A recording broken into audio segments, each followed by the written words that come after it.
Hello friends and welcome to another amazing video of Wisdom Zone, and this is Shubro, and as you have guessed it correctly, today we have the fourth part of 10 most useful idioms for daily English conversation, where I'm going to discuss 10 most useful idioms and 10 most chosen idioms for daily English conversation. So if you haven't subscribed to Wisdom Zone, do not forget to subscribe to Wisdom Zone and continue watching the video and hit the bell icon so that you can get further notification of more videos. And today we are going to discuss 10 most useful idioms for telling this conversation, and I'm going to show you how you can use some useful idioms for your daily conversation, and which is going to definitely give you a new dimension to your communication. So without further ado, let's get started. So before I move forward, let me quickly brief all of you, especially the new viewers, about an idiom. Let me try to explain what is an idiom. And if you haven't gone through the first three parts of this, please go through the first three parts of 10 most useful idioms for daily English conversation, and the links are given in the description box, and there you will learn in details about idiom. Okay, and I have also defined idiom. Still today I'm going to discuss about an idiom. I'm going to quickly brief you about an idiom. So let me tell you again that an idiom is a figure of speech where we use a group of words in a certain order, and which has a particular meaning that is totally different from the meanings of each word on its own, right? So if you try to interpret the meaning separately, you will not be able to understand the meaning of that particular idiom. So you must know the whole meaning of that phrase or idiom, then only you'll be able to use that, then only you'll be able to understand that, right? That is called an idiom. Say for example, you can use this idiom, a leopard can't change its spots, which we have discussed before also. That means that a person will never change his personality, okay, or his trait or his behavior. So you remain who you are not going to change your nature. So if you know the meaning, then only you can use this idiom, a leopard can't change its spots, which I have discussed in the previous segment, also previous part. You can check the three links given in the description, right? So without further ado, let's quickly start our discussion on 10 most useful idioms for dealing this conversation, and this is the fourth part. So without further ado, let's get started with the fourth part. So today, without further ado, we are going to go ahead and start the fourth part of 10 most useful idioms for daily English conversation, as you see on your screen. So let's get started. As you see, the first idiom which we have for today is out of the blue. Let me again read it out. It's out of the blue. It is a fascinating idiom for daily English conversation. And let me tell you the meaning of this idiom. Let me explain it, right? And I'm going to type it also. It means something which happens unexpectedly, right? Suppose something which happens totally abruptly or suddenly, that is called out of the blue. Okay, when something happens out of the blue, that means something happens unexpectedly too. Okay, or which you're completely surprised by. Understood?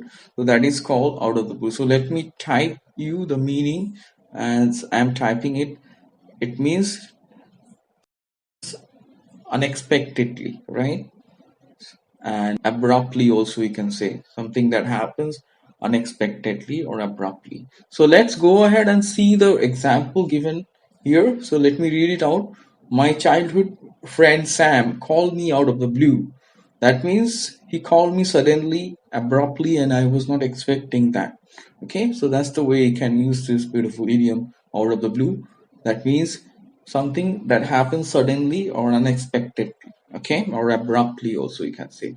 So let's move on to the second idiom. As you see on your screen, the second idiom for today is sell like hotcakes, which is also a very handy one in your day-to-day conversation. So this idiom, to sell like hotcakes, or you also say go like hotcakes, okay, it means that something that sells quickly, okay.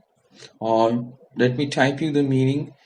to be bought quickly and in large numbers. It's called to sell like hotcakes, right?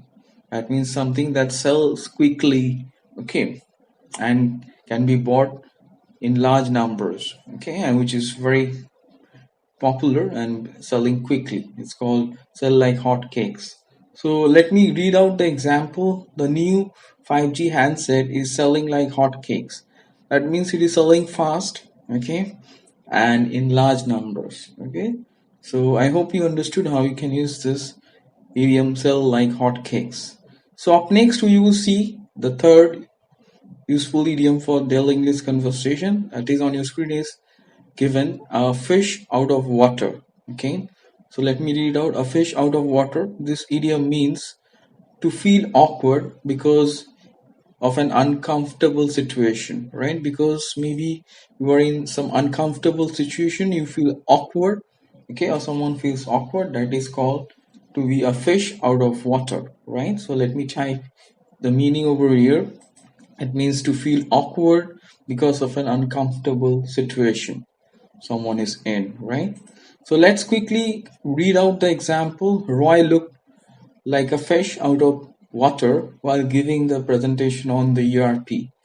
Okay, so that means Roy looked like a fish out of water while giving the presentation on the new ERP.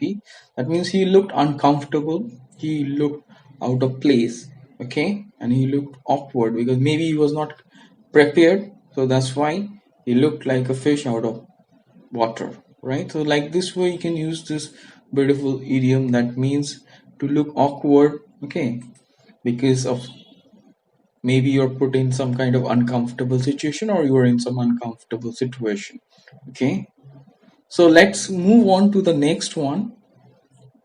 So the next idiom for today is come rain or shine. As you see on your screen, come rain or shine is the fourth idiom for today, and it's also quite useful, and it means whatever happens, okay, whatever may happen, you are going to do something, right? So that's called come rain or shine.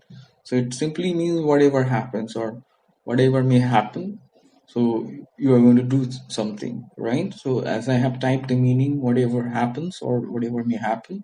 So let's quickly see the example.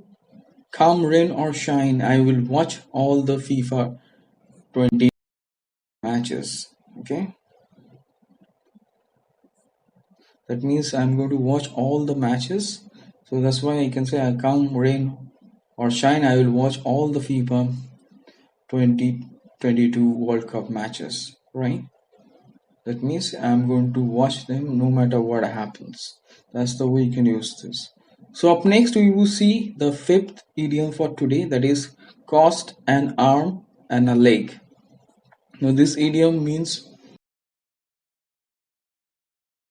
something which is quite expensive. So this idiom means to be very expensive, okay. Cost an arm and a leg means very expensive or extremely expensive, right? So as I'm typing the meaning, as you see on your screen, to cost an arm and a leg means something which is very expensive, okay.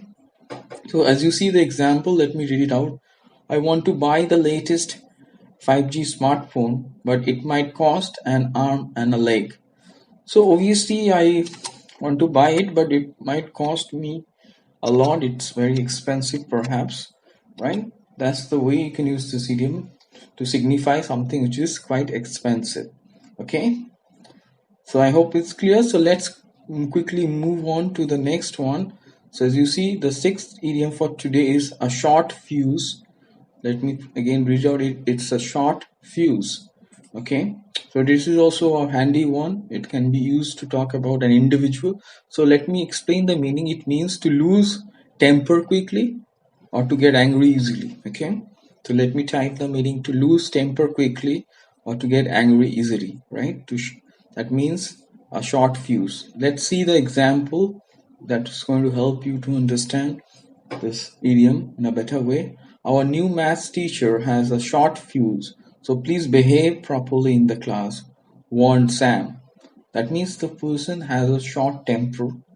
Obviously, short fuse means a person who loses his temper or gets angry. So That's the way you can use it. And Sam warned that new math teacher can become angry, so you have to behave yourself. And he has a short fuse, that means he can lose his temper very easily. So that's the way you can use this beautiful idiom. A short fuse means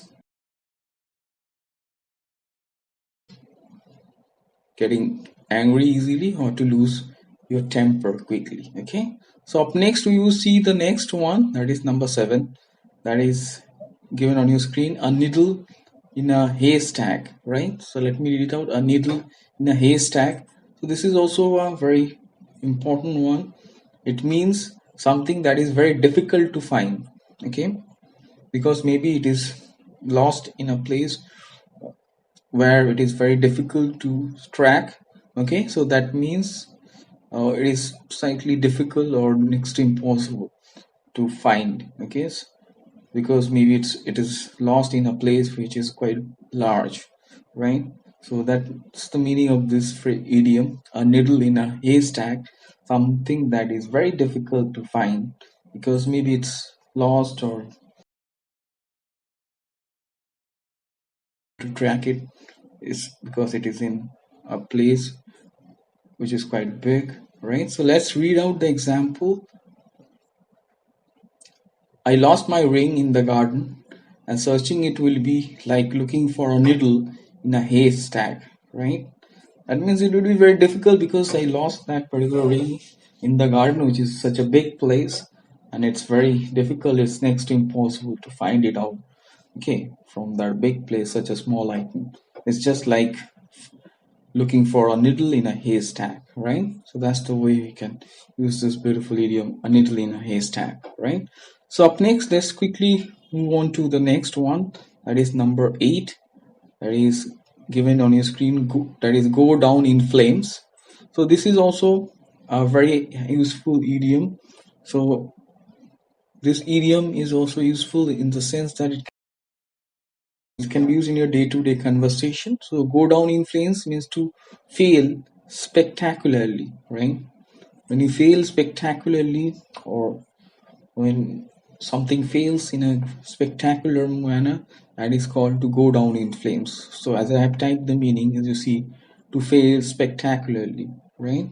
So let me read out the example. Tom's new business went down in flames because of his lack of experience. That means it failed completely. It failed totally or spectacularly, right?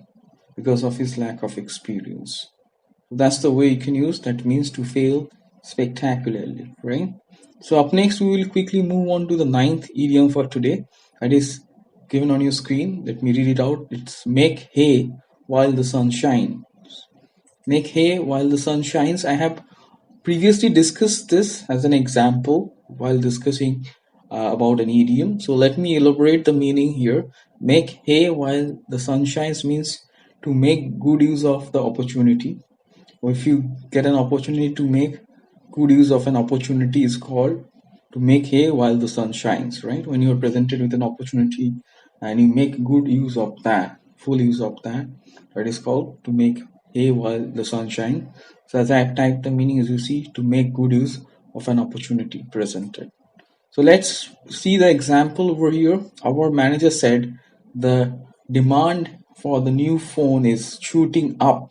That's why we should make hay while the sun shines. That means, yes, we should take the opportunity, which is we should make most of it, right? Maybe that product is on demand, and the manager insisted the others that they should pull their shocks and try to market it and put extra effort so that they can achieve more sales, perhaps, right?